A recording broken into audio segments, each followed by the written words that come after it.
Back to our channel RL learning classes. आज हम पढ़ने वाले क्लास 9 की मैथ्स का रियल नंबर का लास्ट पार्ट, जिसमें हम कवर करेंगे जैसे हमारे ये क्वेश्चन होते हैं इरेशनल नंबर्स को इरेशनल प्रूव करना।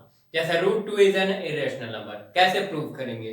3 + 2 √5 इज एन इरेशनल नंबर, कैसे प्रूव करेंगे। आज हम इसको पूरा प्रोसेस देखेंगे और इस मेथड के थ्रू आप अगर आप अपने एग्जाम में लिख के आते हैं तो आपको कंप्लीट नंबर आपके मिलेंगे। ओके, तो आप बस मेथड देखते जाइए, सीखते जाइए कि कैसे करना है प्रूफ, बाकी हम पर छोड़ दीजिए। ओके, तो जैसे हमारा पहला क्वेश्चन है, √2 इज एन इरेशनल नंबर।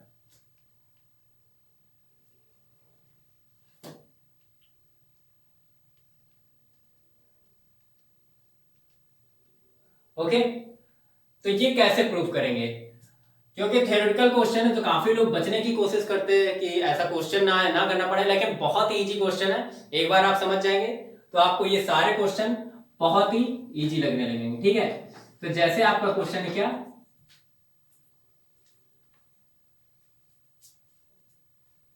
चालू है, जैसे आपका क्वेश्चन है √2 इज एन इरेशनल नंबर। तो देखिए, इससे पहले आप जान लीजिए रेशनल और इरेशनल में डिफरेंस क्या है। देखिए, आपको पता है अभी तक आपने जितने नंबर पढ़े वो क्या थे, सारे रियल नंबर। जैसे कि रियल नंबर के ही दो पार्ट क्या होता है, रेशनल और इरेशनल। रेशनल में हमारे सारे नंबर कौन कौन से कवर होते हैं, नेचुरल नंबर भी आ जाते हैं रेशनल में, और इंटीजर्स, और आपके इंटीजर के बाद होल नंबर, ये सारे नंबर किसमें आते हैं, रेशनल नंबर में, कि जो अब P/Q में फॉर्म हो सकते हैं। ओके, और जिसमें Q यानी डिनोमिनेटर कैसे लिखे जा सकते हैं, देखिए P/Q में होने चाहिए और Q कभी जीरो नहीं हो सकता, तो वो सारे क्या है, रेशनल नंबर। इसके अलावा ये किस किस तरह के हो सकते हैं, नॉन टर्मिनेटिंग, ठीक है, रिकरिंग। रिकरिंग का मतलब जैसे 1.3 बार लिखा है या 1.333, तो ये भी किस में आते हैं, रेशनल नंबर में आते हैं। ठीक है, और जैसे कि टर्मिनेटिंग 1.5, ये किस में आएंगे, ये भी जो है क्या कहते हैं 1.5, जैसे लिखा है 1.2356 ये लिखा है, तो ये भी किस में आएगा, रेशनल नंबर में आएगा। अब इरेशनल की बात होती है, तो इरेशनल क्या नंबर होते हैं, इरेशनल नंबर वो नंबर होते हैं जिनका देखिए आप एग्जैक्ट वैल्यू नहीं निकाल सकते। जैसे √2 को आप सॉल्व नहीं कर सकते हैं। क्यों नहीं कर सकते हैं, क्योंकि 2 किसी का स्क्वायर नहीं होता है। ठीक है, उसी तरह 35 इसको भी आप नहीं कर पाएंगे, क्यों, क्योंकि √5 इंटू √7 इसको आप सॉल्व नहीं कर सकते, तो ये इरेशनल हो जाएगा।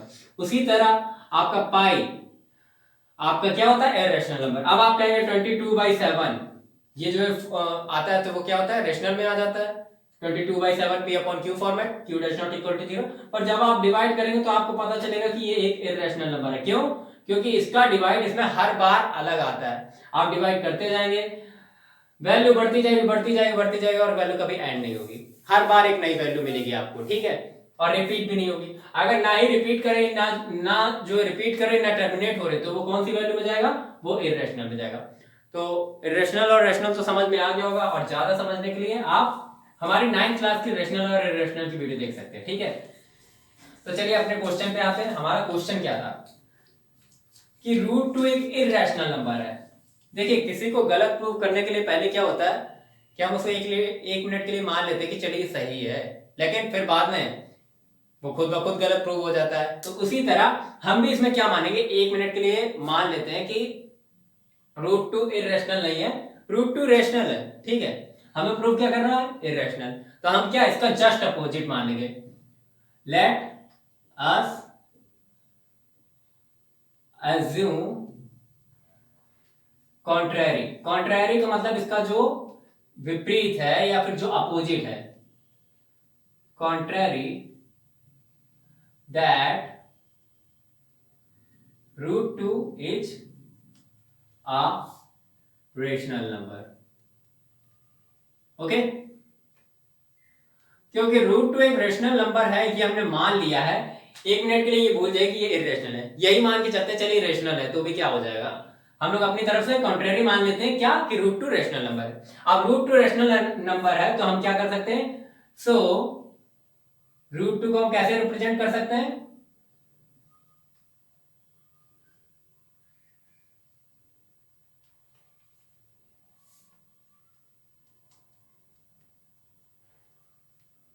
ए upon B, A upon B form में लिख सकते हैं, where A and B are coprime. Coprime क्या होते हैं? जो जिनके कोई भी कॉमन फैक्टर नहीं होंगे। Okay, coprime and B does not equal to zero. Rational number की यही पहचान है, रेशनल नंबर की यही पहचान है क्या, कि वो पी अपॉन क्यू यानी ए अपॉन बी की तरह लिखे जा सके और उसमें डिनोमिनेटर कभी जीरो नहीं हो सकता। ठीक है, तो इतना समझ में आ गया होगा। इतना तो हम लोग को केवल सपोज करना है कि हाँ ये रूट टू हमारा रेशनल है यहाँ पे। ठीक है, रेशनल नंबर हम सपोज कर लेंगे। इरेशनल को भूल जाइए 1 मिनट के लिए। तो क्या होगा, root two equal to A upon B, इस तरह से लिख सकते हैं। ठीक है, ए अपॉन बी लिख देंगे। अब क्या करेंगे, यहाँ रूट टू है, रूट टू देखने में अच्छा नहीं लग रहा है, स्क्वायर कर लेते हैं, इजी हो जाएगा। तो स्क्वायरिंग बोथ साइड कर देंगे। ठीक है, जब स्क्वायरिंग करेंगे इधर का भी स्क्वायर करेंगे, ठीक, और इधर का भी स्क्वायर करेंगे, तो ये क्या बन जाएगा, ये बन जाएगा आपका 2 equal to a square upon b square. ठीक है, 2 equal to a square upon b square आ जाएगा। तो यहां से 2b स्क्वायर क्या हो जाएगा, ए स्क्वायर। ठीक है, ये देखने से आपको क्या पता चला, 2b स्क्वायर ए स्क्वायर के इक्वल है, मतलब ये b स्क्वायर के साथ 2 लगा तो a में भी जो है 2 होगा, इसीलिए तो इक्वल है। अब 4 की इक्वल है, तब क्यों, क्योंकि उसमें भी 4 है और उसमें भी 4 है, मतलब एक फैक्टर है। 2 इंटू 5 अगर इक्वल 10 है तो मतलब 10 में भी 2 का डिवाइड जाएगा ना। तो ये क्या लिखा है, मान लीजिए 2 इंटू 25 लिखा है और यहाँ पे क्या लिखा है 50। तो इस तरह से कुछ लिखा है, कोई भी नंबर ले लीजिए आप ए बी की जगह, तो इक्वल है, इसका मतलब 2 का डिवाइड यहां भी जाएगा। ठीक है, तो यहां पे हम क्या देख सकते हैं कि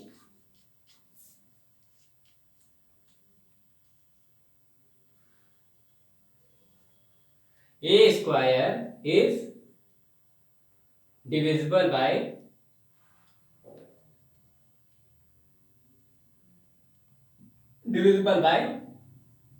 टू। अब देखिए, अगर ए स्क्वायर 2 से डिविजिबल है तो ए भी आपका 2 से डिविजिबल होगा।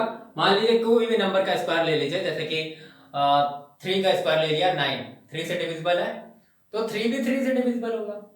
अब जो है क्या कहते हैं, आप 25 ले लीजिए, 25 5 से डिविजिबल है, तो किससे, 5 भी 5 से डिविजिबल होगा। उसी तरह अगर 4 2 से डिविजिबल है तो 2 भी 2 से, किसी नंबर का अगर स्क्वायर किसी से डिविजिबल है तो वो नंबर भी उसी से डिविजिबल होगा। ठीक है, क्यों, क्योंकि अगर मान लीजिए आप स्क्वायर लिख रहे हैं 3 इंटू 3, ऐसे ही लिखेंगे, है तो दोनों में 3 ही 3, तो अगर ये नंबर डिविजिबल है 3 से तो ये भी डिविजिबल होगा। ठीक है, सेम नंबर वाला, इसकी भी थ्योरम है आपकी 1.3, वो आप देख सकते हैं। अगर किसी नंबर का स्क्वायर डिविजिबल है तो वो नंबर भी डिविजिबल होगा। सो ए इज डिविजिबल बाय 2। ठीक है, यहां तक समझ में आ गया। क्योंकि a 2 से डिविजिबल है तो हम मान लेते हैं late a equal to 2c, मतलब हम a को 2 के फैक्टर में मान लेते हैं। ठीक है, 2 का मल्टीपल मान लेते हैं a को, a 2 का मल्टीपल होगा, क्यों होगा, क्योंकि a 2 से डिविजिबल है, मतलब 2 के मल्टीपल में कुछ होगा। अब इसको यहां पे हम पहले 1 इक्वेशन डाल दें और इसको एक हम इसको हम 2 डाल देते हैं इक्वेशन, और ये 1 इक्वेशन डाल देते हैं, ये वाली। ठीक है, तो 1 इक्वेशन याद रखिए, a equal to 2c, a equal to 2c हम कहां पुट करेंगे, इस इक्वेशन में पुट करेंगे। इक्वेशन 1 में अगर हम पुट करते हैं a इक्वल टू 2c तो क्या होगा, तो यहां पे वैल्यू क्या आ जाएगी, 2b square equal to 2c का होल स्क्वायर। एक ही जगह 2c पुट करेंगे, फिर यहां क्या आ जाएगा, 2b square equal to 4c square, 4 से 2 कैंसिल हो जाएगा तो क्या आ जाएगा, b square equal to 2c square. अब देखिए यहां जो कंडीशन थी सेम कंडीशन यहां पे बन गई। यहां 2b square equal to a square था, यहां b स्क्वायर 2c स्क्वायर, मतलब 2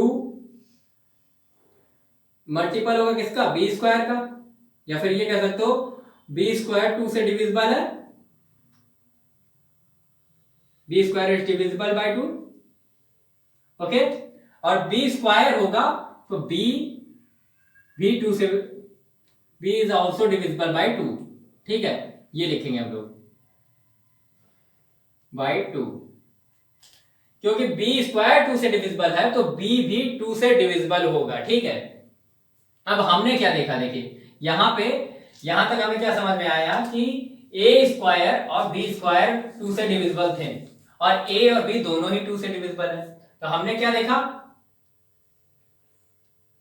हमने देखा ए एंड बी हैव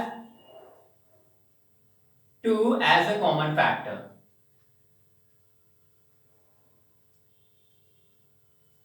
मतलब ए का वन और ए का और बी का वन के अलावा भी एक कॉमन फैक्टर है, वो कॉमन फैक्टर क्या है 2, ठीक है।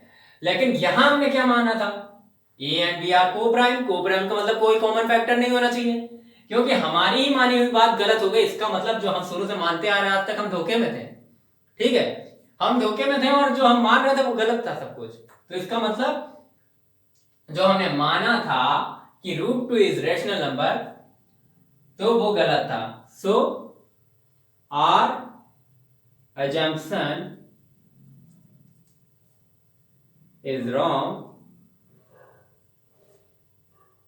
hence √2 is an irrational। Okay, क्योंकि हमारी एजम्पशन रॉन्ग हो गई यहां पे, तो हम क्या मान लेंगे, यहां से क्या प्रूव हो जाएगा कि हमारी एजम्पशन रॉन्ग थी, √2 रेशनल तो निकला नहीं भाई, ठीक है, हमने रेशनल माना था, रेशनल नहीं निकला, तो हम क्या मान लेंगे, जो हमसे बोला गया वो मान लेंगे, √2 इज इर्रेशनल नंबर। क्यों, क्योंकि हमने अपनी कोशिश की और हम लोग गलत प्रूव हो गए, तो हम क्या कहेंगे कि हाँ √2 इर्रेशनल नंबर है। बस यही कुछ लाइनें हैं, यही आपको लिख के आनी, यही आपको समझनी है, ठीक है।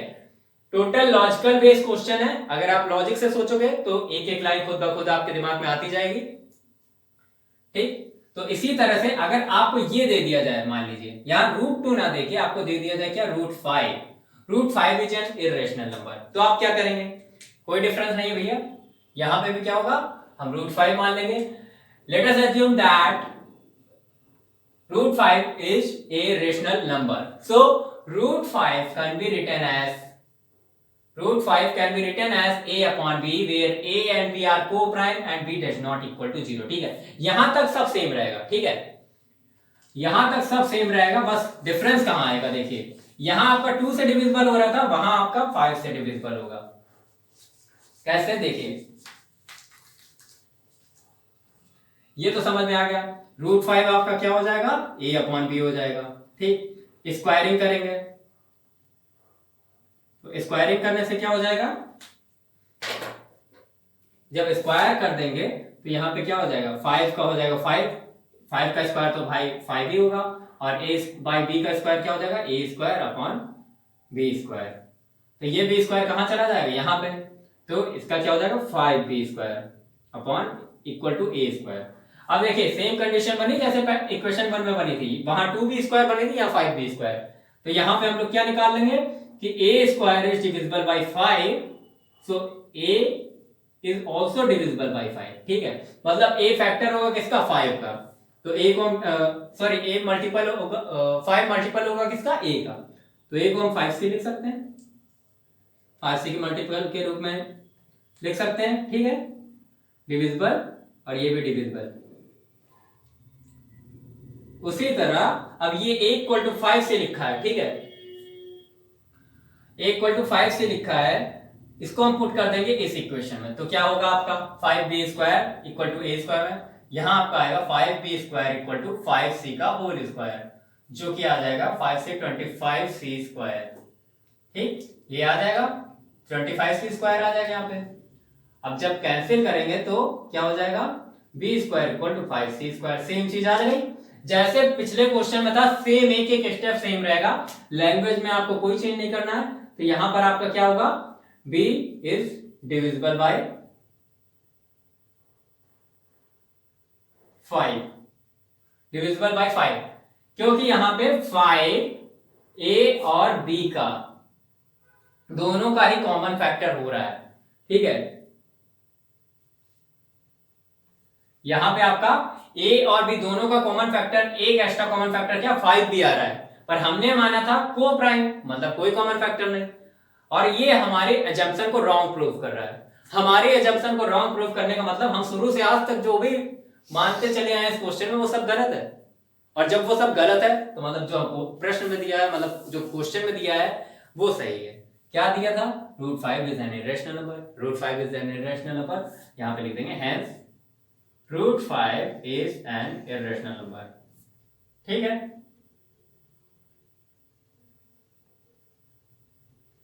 ठीक है। चलिए ये क्वेश्चन तो हो गया। एक और क्वेश्चन देखते हैं, वो बहुत ही सरल है इसके मुकाबले। इसमें तो आपको फिर भी कुछ लाइनें लिखनी पड़ती है, पर उसमें कोई लाइन नहीं लिखनी पड़ती।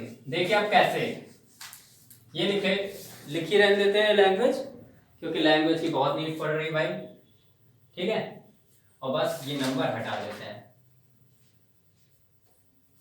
तो यहां पे हम लोग मानते हैं √5 के लिए नहीं। आप जैसे आपके पास क्वेश्चन आया 3 + 2√5, अगर ये क्वेश्चन है 3 + 2√5 इज एन इरेशनल नंबर, आपके पास क्वेश्चन क्या है? Prove that 3 + 2√5 is an irrational number. तो सॉल्यूशन क्या होगा? कुछ ऐसा होगा, देखिए जैसा हम लोग ने किया है। Let us assume contrary that 3 + 2√5 is a rational number। ठीक है, so it can be written as a/b where a and b are co-prime and b does not equal to 0।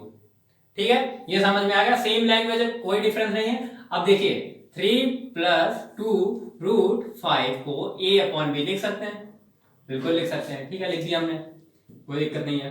अब अगर इसको चेंज करेंगे तो 3 उधर जाके क्या हो जाएगा? माइनस में हो जाएगा, 2 चला जाएगा क्या? डिवाइड में। 2√5 a/b -3 ये लिख सकते हैं। फिर √5 यहां से क्या लिख सकते हैं? a/b, 2 इधर चला जाएगा डिवाइड में पूरे के, तो 2 यहां भी आ जाएगा, 2 यहां भी आ जाएगा। ठीक है, तो a/2 भी लिख देंगे और -3/2, तो ये आ गया। अब देखिए यहां √5 को हमने क्या माना है? 3 + 2√5 को क्या माना है? रेशनल माना है। ठीक है, ये आपको पता है कि रेशनल माना है। ए और बी का कोई भी कॉमन फैक्टर नहीं है। देखिए ये भी एक रेशनल नंबर है, ये भी फ्रैक्शन वैल्यू है और ये भी फ्रैक्शन वैल्यू है। दो फ्रैक्शन को सॉल्व करते हैं फ्रैक्शन ही आएगा, सिंपल सी बात है। क्यों? तो यहां पे हम क्या मान सकते हैं? A and B are integer. ठीक है, अब देखिए जब ये फ्रैक्शन वैल्यू है और ये भी फ्रैक्शन वैल्यू है, a/2b को सॉल्व करेंगे फ्रैक्शन वैल्यू आएगी, 3/2 को सॉल्व करेंगे तो फ्रैक्शन वैल्यू आएगी। a और b में कोई कॉमन फैक्टर नहीं है, तो मान लीजिए अगर यहां यहां पे लिखा है आपका 2/3 या फिर मान लेते हैं 5/3 लिखा है, और अगर नीचे 2 मल्टीप्लाई में आ भी गया तो 2 × 3 क्या 6, तब भी कोई कॉमन फैक्टर नहीं बन रहा है, कॉमन फैक्टर नहीं था। ठीक, और कॉमन फैक्टर जब नहीं बन रहा है तब भी ये वैल्यू तो फ्रैक्शन में रहेगी ही रहेगी। ठीक है, चाहे आप 2/3 ले लीजिए, 2 आ जाएगा, 2 से 2 कट जाएगा तो वैल्यू क्या आएगी? 1/3 आएगी, तब भी फ्रैक्शन में वैल्यू आएगी। 1/3 - 3/2 को अगर ट्रीट करेंगे तो क्या आएगा? फ्रैक्शन में वैल्यू आएगी, कुछ भी आ सकती है लेकिन फ्रैक्शन में आएगी। ठीक, तो यहां पे हमें क्या दिख रहा है? ए और बी इंटीजर प्रूव हो रहे हैं, ए और बी इंटीजर है आपके, इसलिए ये सारी वैल्यू क्या आएगी? रेशनल आएगी। ठीक, क्योंकि ये पूरी वैल्यू सॉल्व करने पे क्या आएगी? एलएचएस वाला पार्ट, सॉरी आरएचएस वाला पार्ट ये जो सॉल्व करेंगे तो क्या आएगी? यह हमारी प्रूव होगी क्या? रेशनल। ये हमारी कंप्लीट वैल्यू रेशनल फॉर्म होगी, क्योंकि दो रेशनल या दो फ्रैक्शन को सॉल्व करने पे क्या आएगी? वैल्यू हमेशा रेशनल ही आएगी, ऐसा तो नहीं इरेशनल आ जाएगी, इरेशनल तो आएगी नहीं। अब यहां पे जो इक्वल में लिखा है, क्योंकि आरएचएस हमारा रेशनल आ रहा है तो एलएचएस भी रेशनल होगा। एलएचएस में आपका क्या है? रेशनल में √5 है, तो यहां से बताया जा रहा है कि √5 भी रेशनल होगा। पर अब इससे पहले हमने प्रूव किया था क्या? √5 इरेशनल। एक बार गलती कर चुके हम लोग, क्या रेशनल मान के √5 को, आप दोबारा गलती नहीं करनी चाहिए। यहां पे उसने बोल दिया एलएचएस इज रेशनल, मतलब √5 इज रेशनल, तो हम लोग कहेंगे नहीं भैया एक बार देख चुके हैं, गलत हो चुका है, अब दोबारा वो नहीं मानना हमें। तो मतलब यहां पे क्या? आर एजम्पशन इन, यहां पे हम लोग लिखेंगे बट हमें तो पता है कि √5 इरेशनल है, so our assumption is wrong and we can say hence prove that 3 + 2√5 is an irrational number। ठीक है, यहां से हर बार हम लोग खुद को गलत साबित करते हैं और क्वेश्चन को सही साबित कर देते हैं। तो ये आपके कुछ लास्ट के 3-4 क्वेश्चन थे, ठीक है। यही 3 क्वेश्चन है, इन्हीं 3 क्वेश्चन पे बाकी सारे क्वेश्चन डिपेंडेंट होते हैं। 3 टाइप के क्वेश्चन है, इनसे ज्यादा आप में नहीं पूछा जाता। लैंग्वेज कुछ ऐसी ही लिखनी है आपको, ठीक है। लैंग्वेज मैंने पहले की जैसे बता दी वैसे ही आपको बना के लिखनी है। आपका क्वेश्चन गलत नहीं होगा, नंबर पूरे मिलेंगे। और अगर इसमें कुछ ना समझ में हो तो आप हमें कमेंट कर सकते हैं। और वीडियो अगर हमारी पसंद आई और ये सवाल समझ में हो तो हमारे चैनल को सब्सक्राइब करिए, वीडियो को लाइक करिए, शेयर करिए और मिलते हैं नेक्स्ट वीडियो में किसी नए चैप्टर के साथ, ठीक है। तब तक के लिए थैंक्स फॉर वॉचिंग।